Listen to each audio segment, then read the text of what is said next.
tant qu'ONG de défense des droits humains, nous ne faisons pas de différence entre les bonnes et les mauvaises victimes. Notre action se base sur le droit et sur son respect.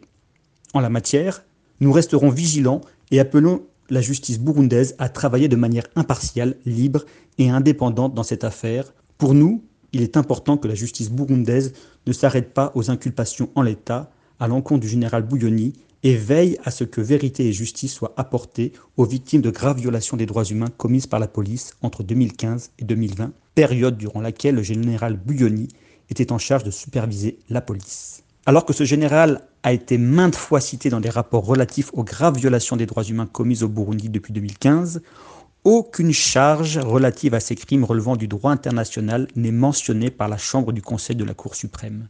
On peut donc en conclure que l'impunité dont ce général a fait l'objet depuis 2015 perdure en ce qui concerne sa responsabilité directe en tant que ministre de la Sécurité publique entre 2015 et 2020. En droit, rien n'interdit au ministère public burundais d'ajouter de nouveaux crimes sur la liste des infractions à l'encontre du général Bunyoni.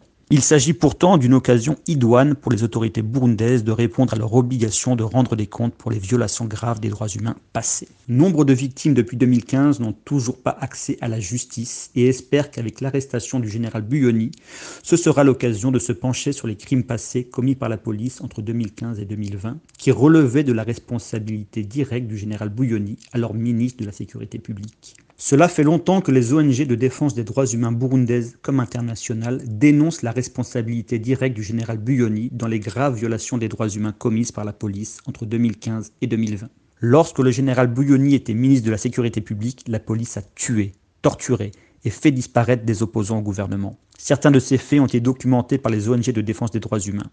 Il est temps qu'ils répondent de ces crimes passés devant la justice burundaise.